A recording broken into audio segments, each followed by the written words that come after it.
Hello there. My name is Building Stories, and today we are building stories.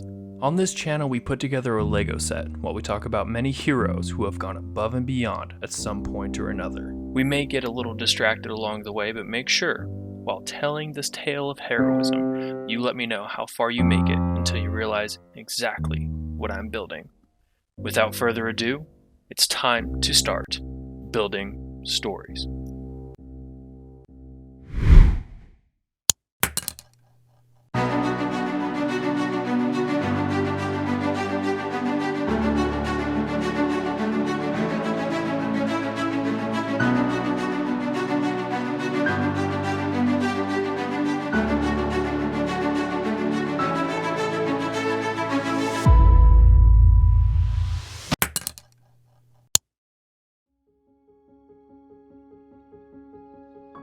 All right, so getting right into it, we are going to see a long distance runner who is suffering from fatigue towards the end of the race. The part of the reason that we double back on this clip a couple times is because you can see people help directly, and some people who don't help at all, and some people who think about helping. So moving forward, we're going to see that as a consistent pattern of people who are willing to go above and beyond at some point. It's never just one person, actually. You can notice in this next clip that one person notices somebody falling between the tracks and a train or a subway, and many people. So a hero doesn't have to be just one person. It can be many. I think that's a important aspect to reflect on moving forward. Something else to reflect on is the fact that there's some repeating factors such as crosswalks, what else? Water, what else? Subways. I think there's something else I'm just forgetting, but we'll see it as we move forward.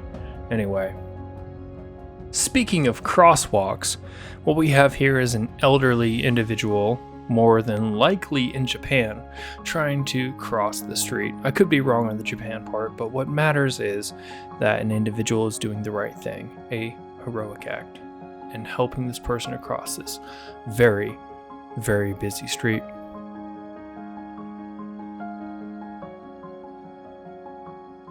As I mentioned, there's plenty of repeating factors such as water events and crosswalks and whatnot that might come up, but something you didn't expect is a Halloween story. And so in this story, I actually do choose to double back on the acts of a young man who decides to give his own candy when he sees an empty bowl. So some of these bowls, when you come up to somebody's porch, might say, "Take some," but it was empty. And so that others may have something, he chose to give what was his. And that is heroic. What else might be considered heroic other than somebody else risking themselves for somebody or an animal? In this case, we have an animal who is caught within a fence and cannot escape. Now, they can't communicate, and so he can't say, "Hey, calm down, it's okay, I'm going to get you out of this." And so panic is a natural part of the animal's instinct. But regardless, the man is able to get the animal free, and I guess they both move along their merry way. Speaking of animals and people doing the right thing, sometimes you don't know what you're going to come across, such as this worker at a recycling plant didn't know that he was going to open a bag and find a cat. And the look on his face says it all. So sometimes doing the right thing just finds you. As I had already mentioned a couple times, there's a couple patterns we'll see, one of which is crosswalks. And here is lack thereof a crosswalk, but an elderly individual, trying to make their way across the street, and lo and behold, a fire truck, of all things, shows up and does the right thing. So these individuals, firemen, firewomen, tend to have a natural capability of doing the right thing when needed. And I think the situation shows that an industrialized, a civil duty sometimes helps people do the right thing, but you don't have to be a firefighter to do the right thing, where this man saves a child, and you can see how close this is. I backtrack a couple times to show how close this is, where this person saves a life and hears a train. That's how close that was. So a hero can be a person, it could be a group of people, but no matter, the act remains the same. I think it's incredible of considering the aspects of what it takes to be a true hero. You can save a person, you can save an animal, you can help somebody across the street in a crosswalk. In this case, we're saving a little baby deer who has fallen into a ravine, which is used for many different reasons, but this man recognized this peril and grabs the baby deer and helps it to safety. And if that is not an act of heroism, then I don't know what is.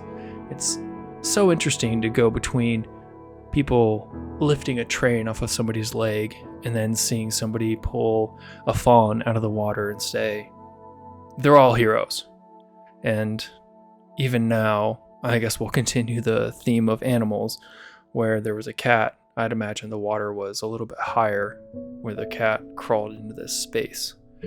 And somehow individuals recognized this and lowered down a basket to save the small cat. I think that is a feat of its own.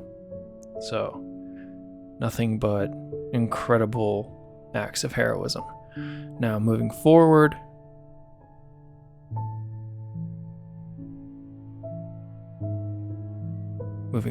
we see somebody fall down in a crosswalk, matching the theme of crosswalks, as I mentioned earlier, where people do fall down in crosswalks, people fall into the water. What was the other theme? Oh, subways. Subways. Man, there's a lot of other heroic acts in subways.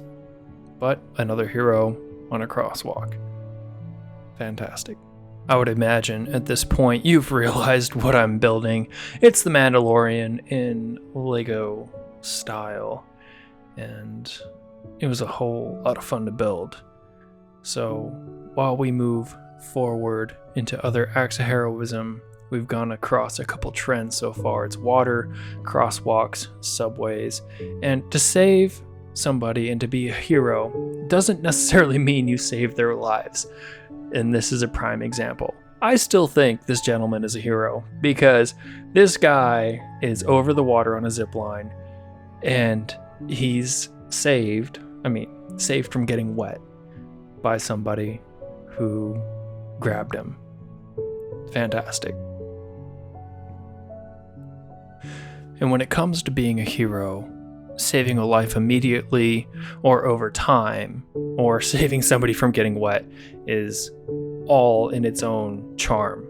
So this is the case of saving a life over time, where there's a butcher and he chooses to give a very hungry and friendly cat a meal that very well may have saved its life. And that, as I've said 1,000 times before, is heroic.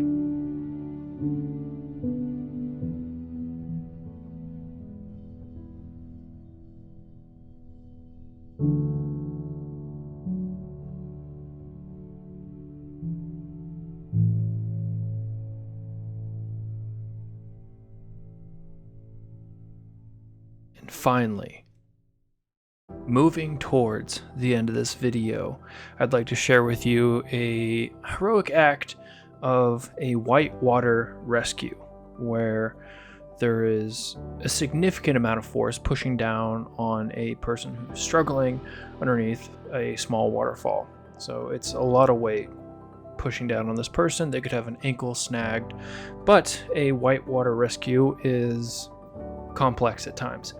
This individual needs to be pulled out because of the force of water pushing down on them. And these individuals manage to get their head above water, which is a great first step, and then get them downstream, where if they have the energy, they can proceed to save themselves. But getting them out of that situation where the water is going over them is the biggest first step. Having a team around you that is able to capably save your life in a situation like that is situationally dependent, and I'm so happy with the outcome of this video.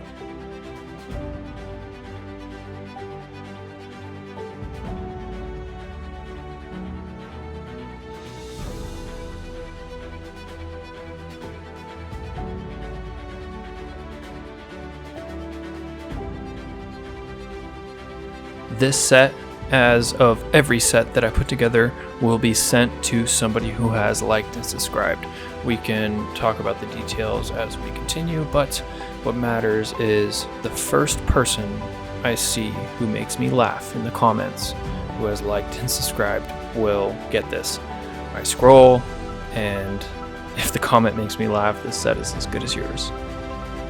Until next time, my name is Building Stories. Together, we are building stories. Take care.